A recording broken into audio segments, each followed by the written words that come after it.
to today's episode of Jazz Beats, your number one podcast for jazz news and entertainment. Here are your hosts, Jackson and Tyson. A quick correction right there, Jazz fans. It's just Jackson today. Tyson is still in Australia, down under, visiting some fam. So I don't know if he watched tonight's game or not. I kind of hope he did not for his sake, but here we are. So just me today. Just a quick heads up. Last week, if you missed out, I did a little Jazz Cavs preview with Zach Weiss from the Across the Cavs podcast. So if you missed that, go check that out. If you're here now, obviously, I'm going to do kind of a Cavs Jazz recap after the game, and probably won't be quite as fun just because of the outcome. But I do have Chase Flint on the line, a good friend of mine, huge Jazz fan. He was on one of our Know It or Blow It episodes, so kind of a returning voice, if you will. Chase, what's up, man? What's up, Jackson? How you doing, man? I'm good. Well, I could be better after the game tonight. I was 3 for 3 on your Know It or Blow It thing. if we're keeping score. Oh, we're keeping score. I've got it down. Don't worry. Good. That just means our questions weren't hard enough. Yeah, and let's get some new school ones. Okay. You had a chance to watch most of this game? Yeah, man. The whole energy was just off right from the start. So do you think that was? I totally agree, and I feel like it was the same against the Bucks on Saturday. Was that a Jazz hiccup, or was that a Cavs defense and guys? Was it the Cavs making us that way, or was it us? Yeah, well, I mean, they came out swing. I mean, you know how it is. They came out, they punched us in the mouth. Donnie was on fire. I think he went 3 for 4 to start the game from 3, which doesn't help. And I think it meant a lot more to Donnie tonight. And our guys Markin, I thought, played hard. I mean, I thought our guys played hard. It just wasn't that same nastiness that we've been having. You know what I mean? Yeah. And that was like what we owed our entire success in the start of the season to, was just our chaos. I think Coach Hardy calls it chaos that we thrive in. And it's been gone the last 2 days. It's been weird. Yeah. I think Allen's size and Mobley's, their athleticism really screws us up. Getting to the rim, right? Because it's just so hard to get there. And then, Olynyk being out doesn't help. Just for floor spacing, I guess I'm referring to. Right. I think what I'm discouraged about is, when are we going to figure out that Markkanen is our guy and we've got to funnel everything through him? The fact that he took 12 shots tonight, he had a good game. He had 24 and 6, but he took 12 shots to get his 24. That, to me, that's not enough. To me, I think Clarkson's taken a lot of Markkanen's touches. I don't know if it's the other guys, or Markkanen's just so passive and he doesn't even realize it yet, but he's got to be our guy, I feel like. Yeah, no, I think most Jazz fans would agree with you, but I just don't know if that's who he is, right? I think it's hard for him to, throw the ball to him on the wing and go get a bucket, right? Pick and roll's not really much his thing. He's more of a catch and shoot guy, or catch and sweep and go, right? Yeah. It's hard because, Jordan Clarkson can put his head down and go get a bucket. Mike Conley, not tonight. I know, but it's hard to score in this league when you can't create your own shot. I'm referring to one-on-one and off pick and roll, and Markin's just not that guy yet. Maybe, I don't know, maybe he needs to hit the weight room. Maybe he just needs to do it more. I don't know. Do you think he could be that guy? Because when I see him, I'm like, why don't you get in the mid post like Bogdanovich did last year, and you can shoot over anybody? Your fadeaway mid range is incredible. But he just finds himself floating around the perimeter, being a catch and shoot guy. He's not a catch and shoot guy. He does well in transition and catch and shoot, but that's all he's kind of done for us lately. I would love to see him in that mid post a little more, or kind of feeding the ball through him. And have we tried pick and rolls with him? I don't know. I don't know, man. It's hard. It's hard. We had 19 assists tonight. Remember at the start of the year how many assists we were getting? Maybe there's more film out there, and so teams are understanding how to play us a little better. maybe we were making more shots. I mean, what do you think? Why aren't we getting as many assists? I mean, obviously it comes down to making shots. True. Well, 9 of those were Conley. I know. So 9 of the 19 were Conley, which, he should be. The ball's in his hands a lot. Right. But, I mean, early in the year, we were getting those 30, 32 assist games, which I know is not sustainable. But, yeah, I don't know. I don't know. I think the Jazz kind of got hit in the mouth really quick. And especially I see Clarkson do it a lot when he's, like, frustrated or down or our team's down. He kind of goes one-on-one. And I'm looking at our guys, and Clarkson does a decent job one-on-one, but we don't have a guy that can just take over and go one-on-one, and when it's in crunch time or when the chips are down, when we're not making shots, to just go at people. Well, even to stop a run, right? Like, right. It's we're down 11 and we come down and take a bad shot, and the other team gets a easy bucket. Now we come down and it's just grinding to get even a good shot. Like, yeah, I don't know. I don't know if the ball's just not moving as much, or guys' spacing's off, or we're just not making as many shots. I mean, I think you'd have to really look at the film, which I'm not going to do. You don't want to watch it again? No. But, I mean, you'd have to take a look, right? Like, why are we so much different now? But then you can look back to last week where we beat New Orleans, who was the hottest team in the league twice. Right. Right? Was that because we were home or we were away? I don't know. So I think go ahead. It's hard. I think the Jazz's identity is chaos, right? If you're a Jazz fan, I mean, most people that don't watch the Jazz don't know. But this year, I mean, we just caused chaos on offense, on defense. We just do scramble plays. It's one night it's Clarkson, one night it's Marketing, one night it's Olynyk. Like, it's a different guy every night, coming through for us. And I don't know if we're a great team when we're down, right? If we get down 10 or 12 points, it's hard for us to come back, right? Or am I way off on that? Well, when your elite teams, your good teams get down, what do? I feel like they go to their go-to. They go to their stud. They go run the offense through their best offensive player. And at times we don't really have one. Like you said, it could be any guy, any given night, which is a great thing to have. Yeah, but, I like that. But when the chips are down, where do you go? Yeah. We've seen Malik Beasley have 28, 26 back-to-back big-time nights, and tonight he goes 1 for 10. How about his shot, though? Oh, my. His shot is so pretty. that rotation. When it goes in. Even when it goes out, like that rotation on the ball is insane. Yeah. His feet and his hips are square, and he just, he's all about the hips. When he does the little hip shake. But no, his shot's great. I just wish he was a little better defensively. Yeah. But, I don't know. I like him. So would you like to see, obviously you would, but is that what we're missing? Is a crunch time go-to offensive threat?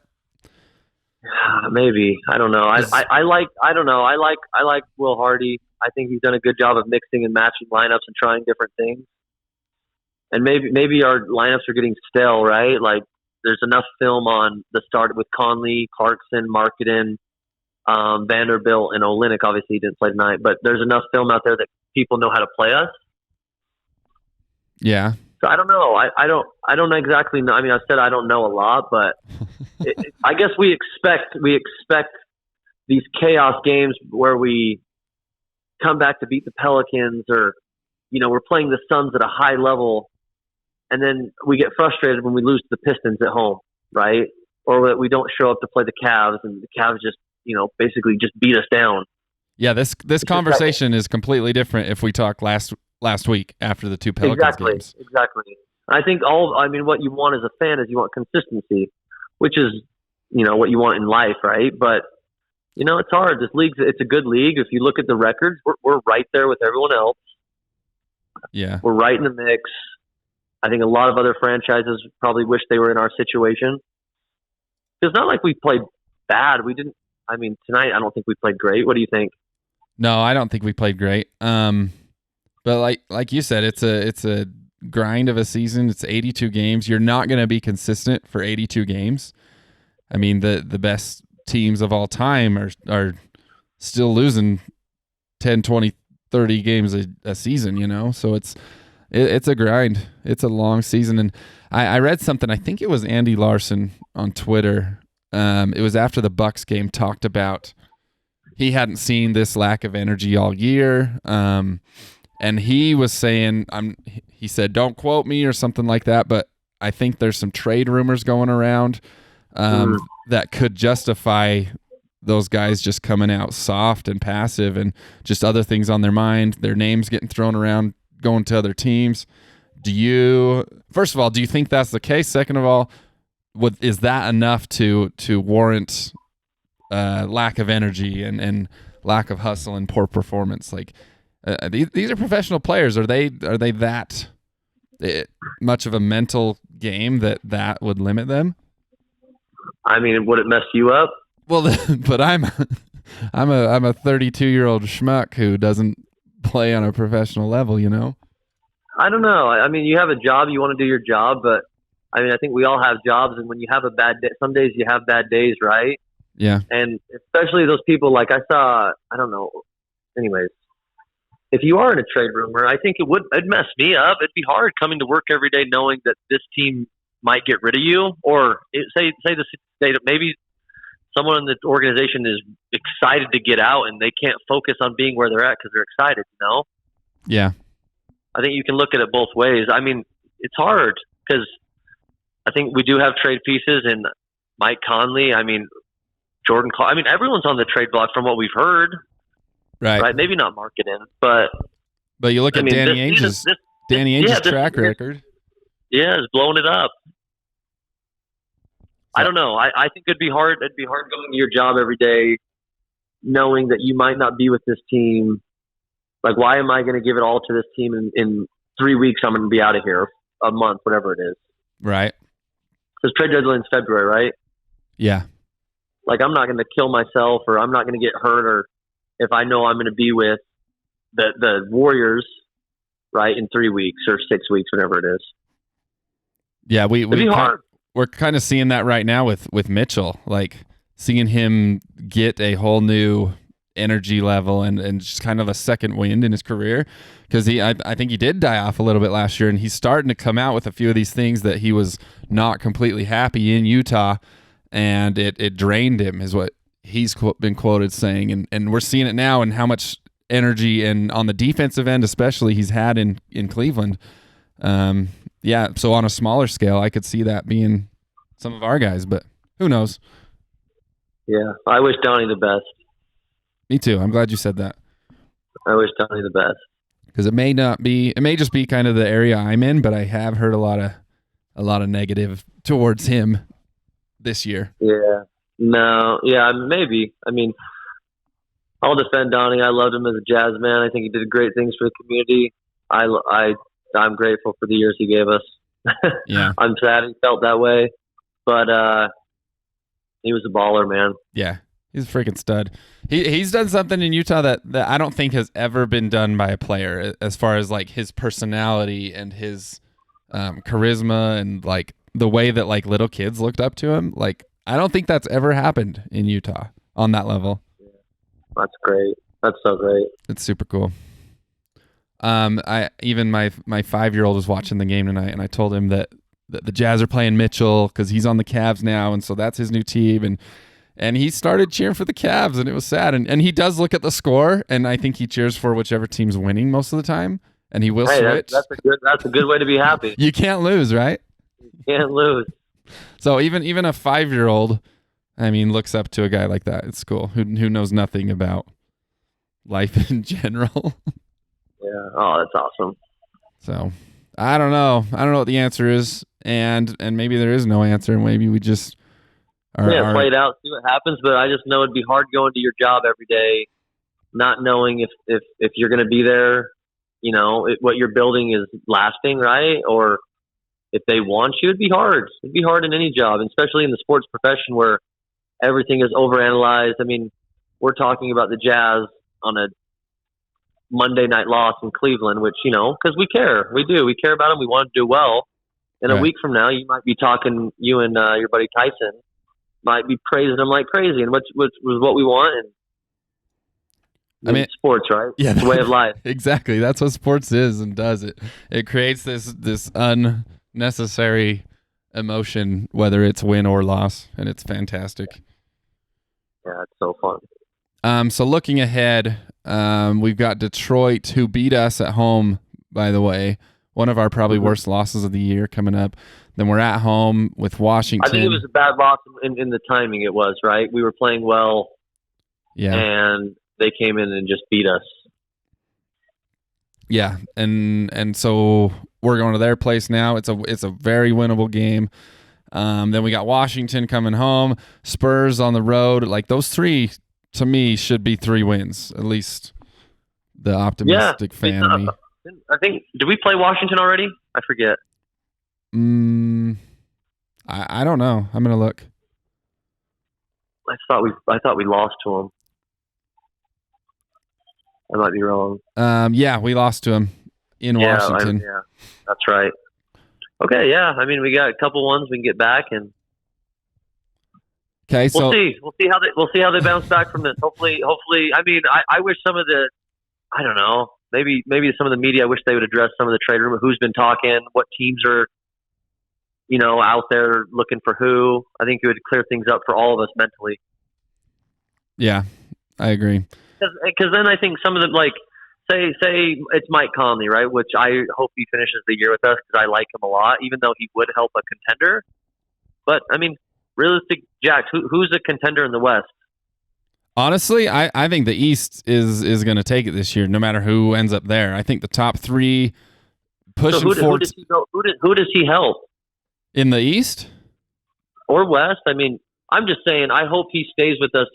We're not obviously going to win a championship this year, but I think what he's doing to help build these young guys and he's just such a good dude, great team player, great role model, plays the right way, Yeah, if you're able to, and you don't see it a lot on TV too, but I've went to a game earlier this year and I've seen a little bit and heard a little bit, but if you watch him like when he's on the bench even when he was sitting out, he's always in somebody's ear. One of these young guys, I've seen him with Alexander Walker a lot, just like in his ear, talking about plays, pointing on the court. Like he's a coach out there too. It's super cool. I'm with you there. I love Mike.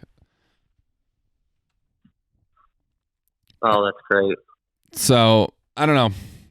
It's a frustrating night because you always want to like. Seeing that Mitchell game on the schedule, it's like, man, that's a big game that if we come away winning that, it'd be awesome. And so to see us play poorly is not fun, but it's a long season.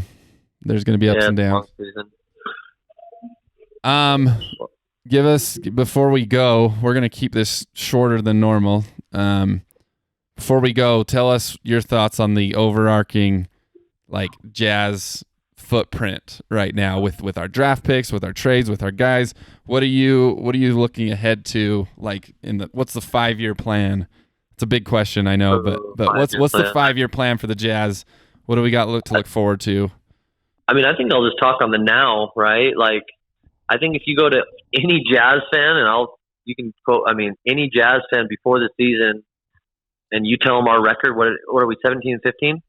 17 and 16? Yes.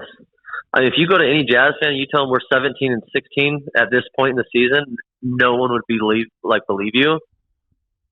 I think it's good. I mean, Kessler's a lot better than I think anyone thought. Yeah.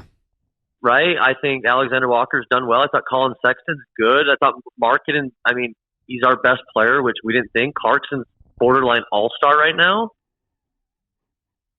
I think we're in a good spot. We're only going to get better. We have a lot of first-round draft picks. We have, I guess you can say, tradable pieces. We're fun. We're in a good spot, and I think over the next few, obviously years, we're gonna be in contention is what we want.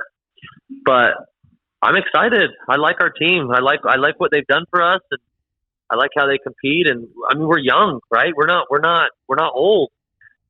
Right. It's not last year.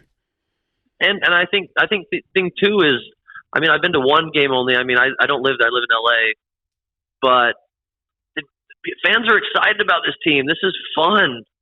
Like, the only people I talked to before the season, probably like not a ton, but probably like 5 to 10 people that did not want to go to a game. Now they love going to every game because of how fun and how hard this team plays. It's so great. And there's something about being refreshing that, like, the expectations aren't there anymore. Like, when we get a win against, like, a good, like, the Pelicans games last week or whatever, the Phoenix win we had earlier, those are huge moments, and it's so fun because it's not quite expected, you know? If we beat a bad team last year, it's like, yeah, it should have been more. We should have won by more. And then if we lose to a good team, it's depressing because we should have competed. We're a contender now. We got to compete. So now it's kind of refreshing having very low expectations, especially when you consider, like, the preseason and where we expected to be. Yeah. No, you're right. It's fun. I'm happy. I'm having fun with them this year. I think most Jazz fans would say the same. They've exceeded a lot of early season expectations. I mean, there's a lot of season left, obviously, but they're fun. Do we get an All-Star this year? Last question. Do we get an All-Star this year? I think we do. I think Markkanen or Jordan Clarkson get in. I think having it in Utah is going to help that situation a lot. So it might be a pity vote in? I don't think so. Do you think so? I think. No, I mean, what seed are we right now? We're the 9th seed. I mean, we're in the play-in game. Markkanen and Clarkson have played well enough to earn it up. I don't know. The problem The problem with Clarkson is it is so guard heavy in the West. I mean, you look at Booker, you look at Ja, you look at Brandon Ingram would be a forward. De'Aaron Fox probably deserves something. You look at Lillard, you've got Curry, you've got Shea Alexander out of Oklahoma City. Like, it's so guard heavy right now. I think Markkanen might have a better chance, but yeah, you're right. I don't know. It would be fun to have one in Utah. Maybe Donnie's probably going to be one in the East, which is great. So maybe he can shout us out a little bit. Should be cool. Yeah. I mean, I'll root for him when he goes there. Yeah, same. That would be cool. So, I don't know, man. What else is on your mind? Spit it out. No, I'm excited for the Jazz. They're fun. Okay. You guys talk football on this podcast? No, I don't know anything about football. Well, you're a Cowboys fan. How are the Cowboys doing? That was a bad loss. When was it? Today? No, it's Monday today. We played Sunday. We lost to the Jags. Oh, that sucks. Sorry, we play the Eagles this Saturday. It's gonna be great. Okay, go Cowboys or go Eagles. Yeah. Screw the Cowboys. No. Hey man, thanks for coming on. Sorry it was quick hitter, but I appreciate you. It was last minute. Jazz are fun, like you said. Don't worry about this bad loss, but keep cheering them on. Jazz are fun. All right, thanks, Jack. Okay, man. Have a good one. Thanks, everybody, for listening. You've been listening to Jazz Beats. Tyson is out of town. You've just had Jackson here. But I really appreciate you, as always. And go Jazz. Future is bright.